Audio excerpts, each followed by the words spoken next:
If you are a veteran with VA benefits, I have to be honest with you. There are 5 very common myths about Medicare and VA benefits that I hear from veterans every single week. And these myths are costing veterans money, causing coverage gaps, and creating serious financial surprises. Today, I am going to bust all 5 of them, one by one, with the real facts you need to protect yourself. Let us get started. Myth number 1, and this is one of the most dangerous myths out there. Many veterans believe that having VA healthcare counts as creditable coverage for Medicare Part B, meaning they can delay signing up for Part B at 65 without facing any penalty. This is completely false. VA healthcare does not count as creditable coverage for Medicare Part B. Creditable coverage for Part B means you have qualifying employer group health insurance through active employment. VA benefits do not qualify.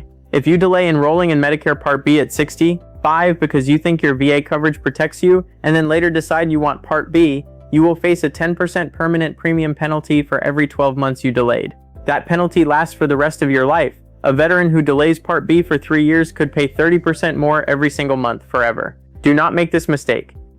Myth number 2, and this one surprises veterans the most. Many veterans believe that Medicare and VA benefits work together like primary and secondary insurance, where Medicare pays first and then the VA picks up the remaining copays and coinsurance. This is completely false. Medicare and VA are entirely separate federal systems. They do not coordinate benefits, they do not cross-bill each other, they do not split the same claim.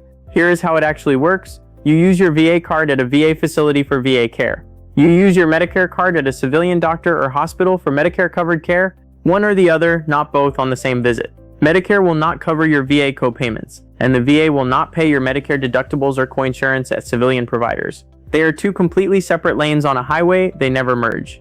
Myth number 3, and this one is one I hear from clients almost every week. Veterans tell me, I was told that if I go to a civilian hospital and use Medicare, I can just take that bill to the VA afterward and they will pay whatever Medicare did not cover. This is not how it works. The VA cannot be billed for civilian services after the fact unless that care was specifically pre-authorized by the VA through a program called VA Community Care. VA Community Care is when your VA doctor refers you to a civilian specialist ahead of time and gets prior authorization. In that specific situation, VA pays that civilian provider directly. But if you walk into a civilian emergency room or hospital on your own, use your Medicare card, and then try to bring that bill to the VA will not pay it.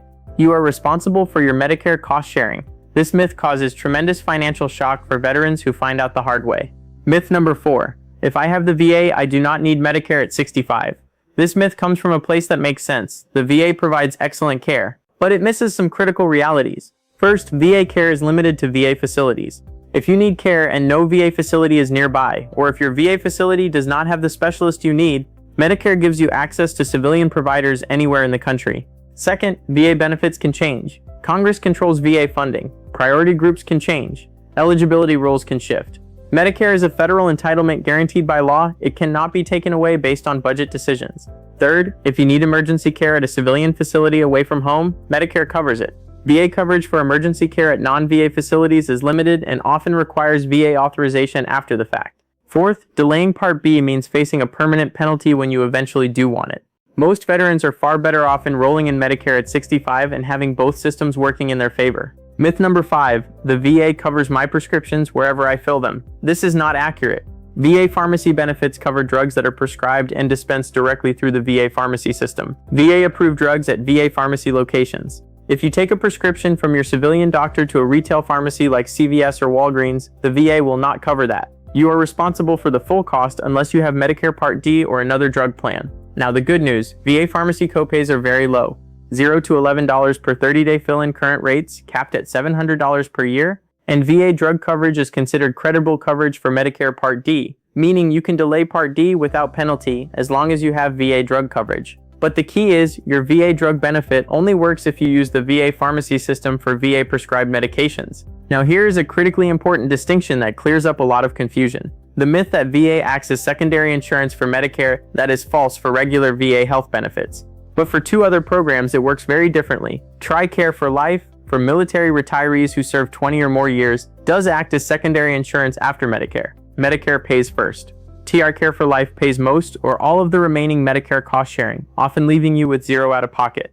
CHAMPVA for eligible dependents and surviving spouses of totally disabled veterans also acts as secondary to Medicare after age 65.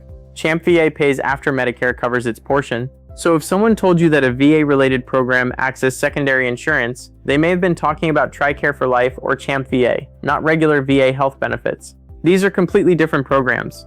So how should veterans think about using both VA benefits and Medicare correctly? Think of it like two separate toolboxes. Your VA toolbox, use it for care at VA facilities, service-connected conditions, VA mental health services, VA pharmacy for VA prescribed medications, VA specialists available at your facility. Your Medicare toolbox, use it for care outside the VA system, civilian doctors and specialists, civilian hospitals and emergency rooms, outpatient services anywhere in the country. You choose which toolbox to open based on where you are getting care, not based on which one will pay the other's bills, because they never do that. Here's what protecting yourself from these myths looks like in practice. Enroll in Medicare Part A and Part B on time at 65. Do not assume VA coverage protects you from the Part B penalty. Understand that VA and Medicare do not pay each other's bills. Plan your finances accordingly. Use the VA pharmacy for VA prescribed medications to maximize that benefit. If you have TRICARE for Life or CHAMPVA, those programs do work differently as secondary insurance. And work with a Medicare agent who understands how VA benefits and Medicare interact,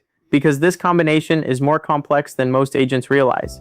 Veterans deserve accurate information about their benefits, and I hope this video clears up some of the confusion that costs so many veterans money every year. If you have questions about how Medicare works with your specific VA benefit situation, call or text me at 956-455-1313, Espino Insurance Group.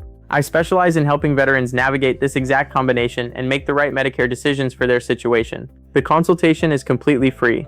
And if this video was helpful, please like it and subscribe to our channel for weekly Medicare videos. Hit the bell for notifications. Share this with a veteran who has VA benefits. These myths are everywhere, and this video could save them thousands. I am Antonio Espino with Espino Insurance Group, and I will see you in the next video.